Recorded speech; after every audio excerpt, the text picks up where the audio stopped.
अम्मा जी, अम्मा जी, कहाँ हैं आप? बड़ी बहू आवाज लगा रही है क्या? अरे अपने कमरे में हूँ बड़ी बहू, इधर आजा।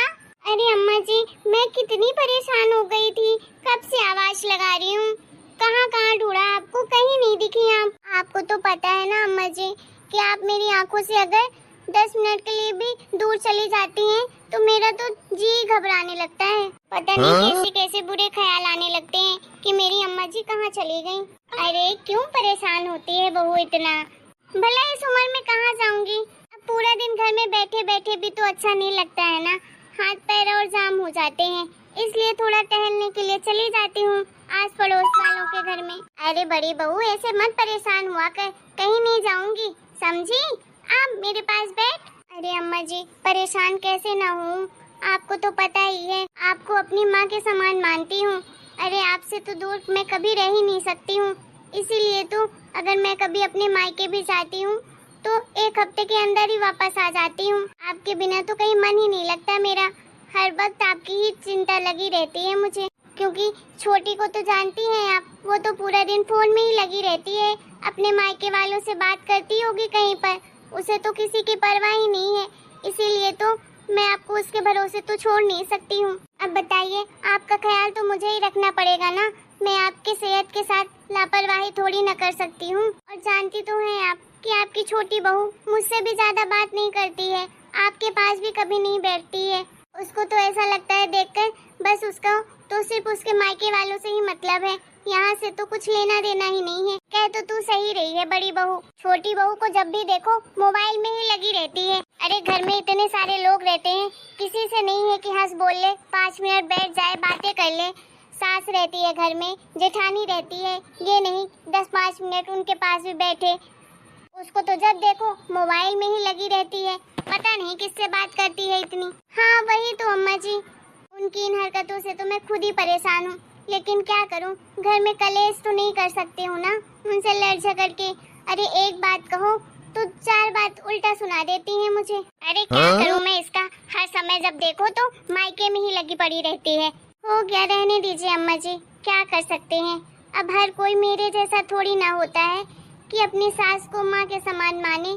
अम्मा जी मैंने सुना है कि आप घर में गणेश पूजा करवाने वाली हैं। अरे हाँ हाँ बहू, करवाने वाली हूँ, वो मैं तुझे बताना ही भूल गई थी। हाँ बहू, 1 हफ्ते बाद ही है तो सारी तैयारियाँ कर लेना, ठीक है? मैं सोच रही थी इस बार की आस पड़ोस के सभी लोगों को बुला लूंगी और कुछ रिश्तेदारों को भी बुला लूंगी। तो बड़ी बहू तेरे पास नई साड़ी है ना, और बेटे के पास नए कपड़े हैं ना, तुम दोनों को ही पूजा में बैठना है, ठीक है?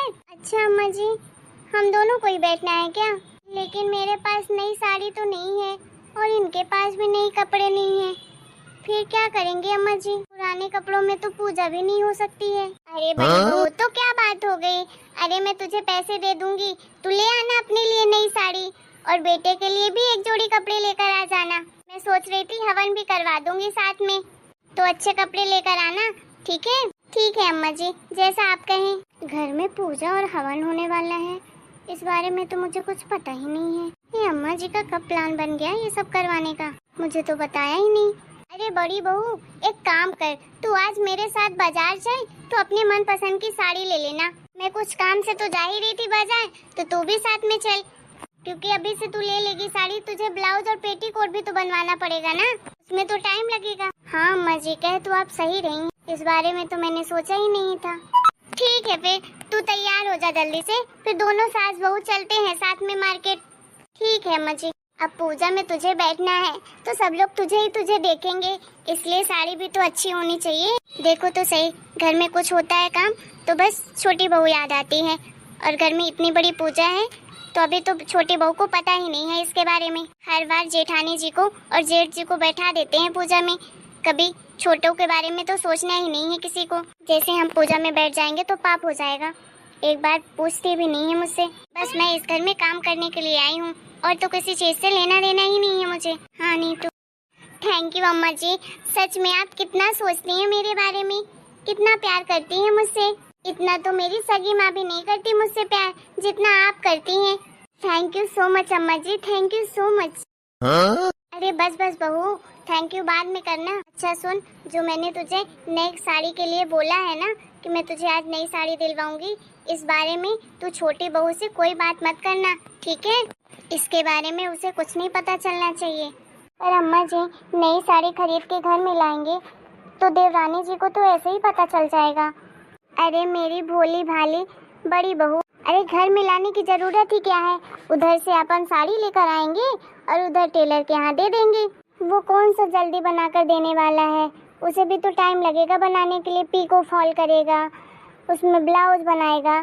जब बन जाएगी तो उसके बाद ले आना। जिस दिन पूजा होगी उसके एक दिन पहले। और कौन सा वो पूरा दिन तुम्हारे पास बैठी रहती है? उसको तो अपने मोबाइल से ही फुर्सत नहीं है। जब वो इधर उधर होगी तो तू चुपचाप से ले आना अपने कमरे में, ठीक है? और अगर गलती से छोटी बहू देख भी लेगी तो इतनी डरने की जरूरत नहीं है, समझी? बोल देना कि तेरी मम्मी ने दिया है साड़ी नई नई पूजा में पहनने के लिए।